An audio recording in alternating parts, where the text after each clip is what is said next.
di dalam penjelasan umum Undang-Undang Polisi itu juga disampaikan Pak, nanti bisa dicek. Sesuai dengan Undang-Undang Dasar 45, TAP MPR 6, TAP MPR 7, keamanan dalam negeri dirumuskan sebagai format tujuan Polri, dan itu juga dimuat di Undang-Undang Polri. Kemudian latar belakangnya bahwa masyarakat mungkin reformasi Polri ini ingin dilanjutkan, kemudian juga perkembangan teknologi tadi yang disampaikan Ibu tadi itu betul, masalah telematika itu kita juga harus antisipasi perkembangan telematika dunia, ya. Kemudian juga undang-undang kita ini walaupun bunyinya perubahan ketiga Pak, sebenarnya dari tahun 2002 itu nggak pernah berubah Pak. Berubahnya itu karena Undang-Undang Cipta Kerja, hanya satu pasal, di pasal 15. Itu juga terkait masalah izin usaha keamanan Pak. Yang lain belum pernah berubah dari tahun 2002, berarti udah 20 tahun lebih. Kalau kita perhatikan, wah ini udah, saya kira udah patut dengan perkembangan zaman saat ini. Kemudian tadi sudah disampaikan bagaimana rumusan pasal di Undang-Undang Dasar, kemudian di TAP MPR nomor 7 juga, kemudian juga itu ditegaskan lagi di tupoksi Polri di Undang-Undang nomor 2. Kemudian tadi sudah disinggung juga oleh narasumber bahwa menurut pasal 43 ayat 1 Undang-Undang 12 itu pembentukan undang-undang, bahwa undang-undang itu bisa berasal dari DPR atau Presiden. Nah, untuk yang RUU Polri dan TNI ini berasal atau inisiatif dari DPR. Nah, mungkin DPR mengharapkan Pak, melalui perubahan ini kita makin profesional lah kira-kira gitu.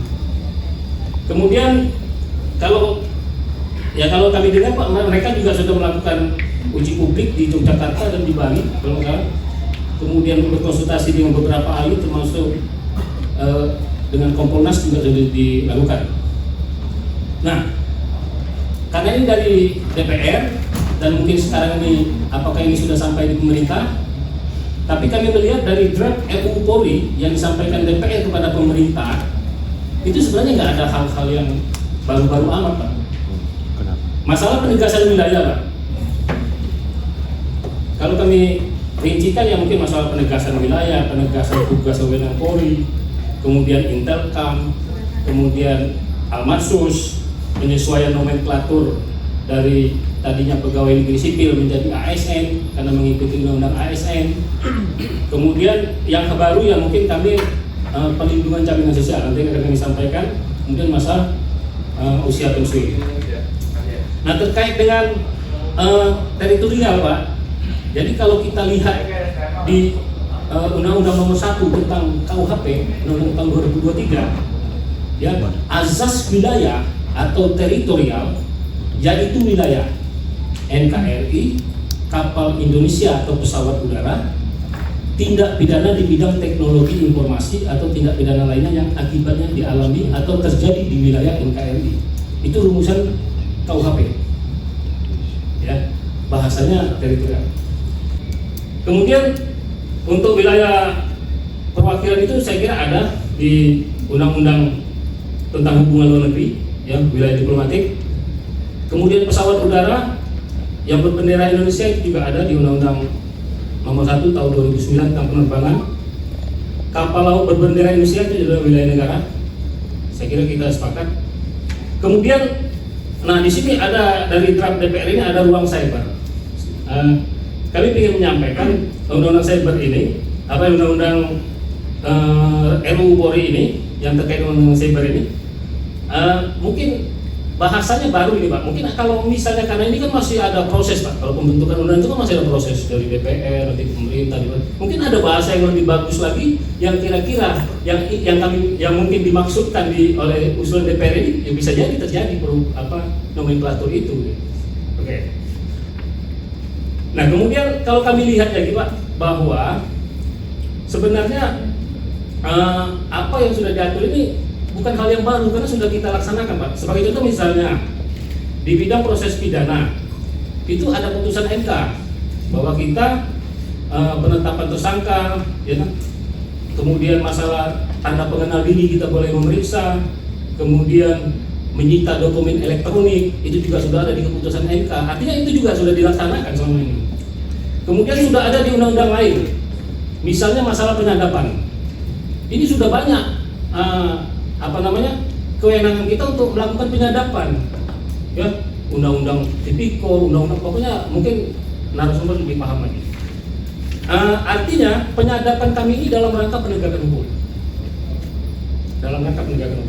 dan itu sudah dilaksanakan, bukan hal yang baru. Kemudian juga yang sudah dilaksanakan juga, mohon maaf, yang penyadapan tadi artinya sudah diatur di undang-undang lain. Kemudian yang sudah kami laksanakan, masalah olah TKP, mungkin kalau kami lihat di usulan DPR itu sudah kita laksanakan olah TKP. Itu hanya menegaskan saja. Melaksanakan menetapkan DPO, itu juga kita sudah laksanakan. Cuma kita normakan saja di undang-undang kalau kami lihat ada di norma di undang-undang itu. Kemudian masalah pengelolaan tahanan barang bukti sudah kita laksanakan juga. Itu mungkin DPR menormakan itu yang baru. Kemudian yang kedua mungkin masalah keadilan restoratif, ya, mungkin ini ahli hukum yang lebih paham bagaimana perubahan hukum progresif, ya, dari distributif menjadi restoratif. Nah ini tapi yang menjadi fakta juga bahwa restoratif justice ini dirasakan banyak manfaat oleh masyarakat. Kalau kami berpikir semua ilmu pengetahuan itu ada manfaatnya bagi kemaslahatan umat, tinggal bagaimana kita menggunakannya. Ya, tidak kata ilmu intelijen itu hal-hal yang buruk. Bisa kami katakan bahwa semua instansi, ya tidak semua, sebagian besar instansi itu melaksanakan fungsi intelijen. Ada yang tertuang langsung di undang-undangnya, misalnya kejaksaan melaksanakan intelijen, di Pamgal, di Kumham itu juga ada intelijen, imigrasi, bahkan mungkin di BUMN saya yakin juga pasti melaksanakan fungsi intelijen. Artinya intelijen ini adalah ilmu yang untuk kemaslahatan umat, jangan dipikir untuk membunuh. Kalau menurut kami, ini ada ilmu pengetahuan, ada untuk kemaslahatan umat. Kemudian juga kenapa sudah jelas-jelas disampaikan di Undang-Undang Intelijen bahwa penyelenggaraan intelijen negara itu macam-macam, Pak.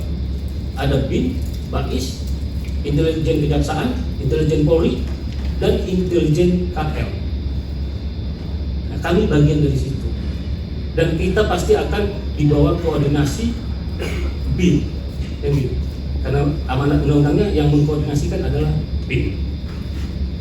Kemudian terkait dengan tugas intelijen tadi, Pak. Kalau kita bicara masalah intelijen, maka ada 3: intelijen sebagai produk, intelijen sebagai kegiatan, intelijen sebagai organisasi. Nah, itu semua Polri sudah lakukan. Intelijen sebagai produk, kita ada produk intelijen saat ini.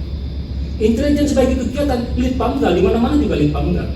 Tinggal penggalangan tadi apa mau diartikan negatif atau positif. Kemudian intelijen sebagai organisasi, sudah lama Pak Intel, Pak. Kalau sekarang udah bintang 3 malah, kabar Intelkam. Artinya intelijen tadi itu sebagai organisasi, sebagai produk maupun sebagai kegiatan itu sudah kami laksanakan. Tinggal mungkin penormaan aja yang baru di sini. Kalau tanggapan kami ya dari usulan DPR ini hanya menormakan saja, karena sebenarnya itu sudah kita laksanakan. Kemudian masalah early detection tadi ya, dan early warning, itu filosofi intelijen dunia, Pak. Tidak ada intelijen di dunia ini yang tidak mengemban fungsi itu, early detection, early warning. Dan memang dia sebagai early detection, early warning bagi pembuat keputusan. Nah, masa tidak bisa menggunakan kata itu, padahal filosofi intel itu yang seperti itu, adalah intelijen sebagai early detection dan early warning. Kemudian pengawasan orang asing sebenarnya sudah ada ternormakan di undang-undang existing. Hanya kami melihat bahwa dulu kita bisa melaksanakan pengawasan orang asing, namun pada saat ini dengan melihat kasus-kasus yang terjadi saat ini, mungkin Polri ya mungkin artinya mengantisipasi kejadian-kejadian bagaimana orang asing, bagaimana kegiatan orang asing yang mungkin tidak terawasi. Ya saya kira mungkin dengan bantuan intelijen yang tadi itu banyak, intelijen kan banyak, mungkin bisa melakukan pengawasan terhadap orang asing. Tidak hanya Polri saja mungkin yang penyelenggara intelijen negara itu mungkin bisa melaksanakan demi untuk keamanan kita.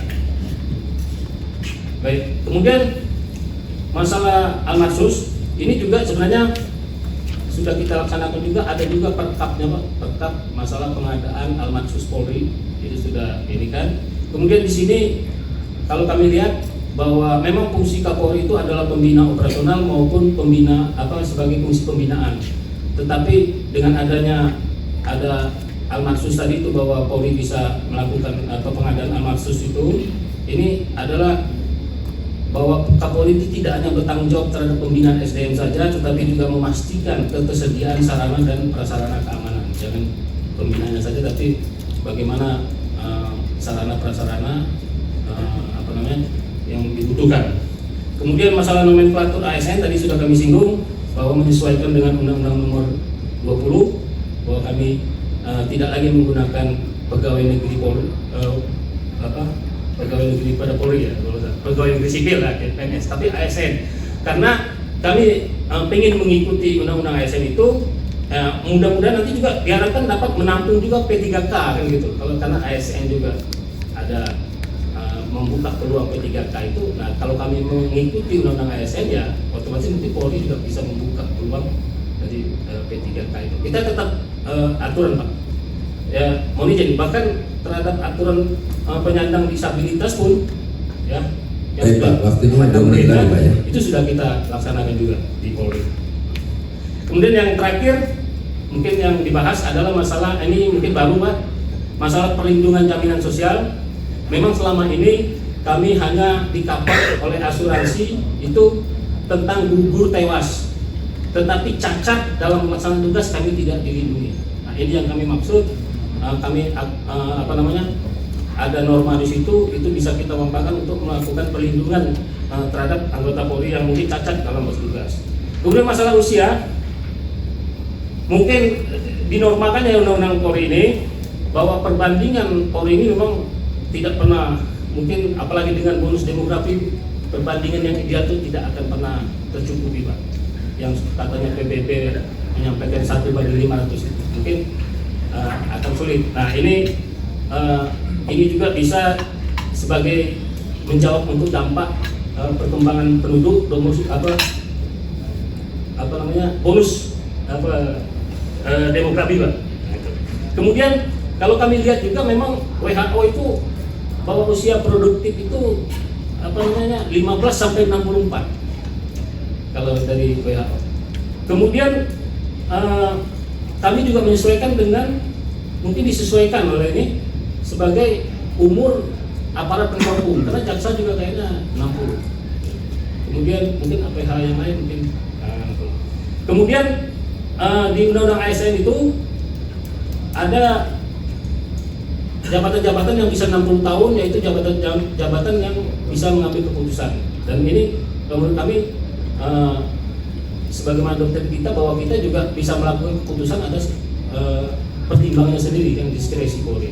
Jadi artinya kematangan umur 60 itu mungkin bisa juga dijadikan sebagai, mungkin itu Pak tanggapan kami. Artinya tadi itu Pak Prof tadi menyampaikan masalah naskah akademik secara ilmiah tadi, tapi juga di belakang-belakangnya banyak persepsi masyarakat. Nah ini mungkin untuk memberi masukan kepada masyarakat juga untuk sebagai masukan tadi terkait dengan persepsi itu. Sebenarnya banyak hal-hal yang sudah kita lakukan, yang sudah diatur di undang-undang yang lain. Ini kita mungkin dinormalkan lagi itu menurut tanggapan kami Pak sebagai Polri. Terima kasih Pak. Assalamualaikum warahmatullahi wabarakatuh.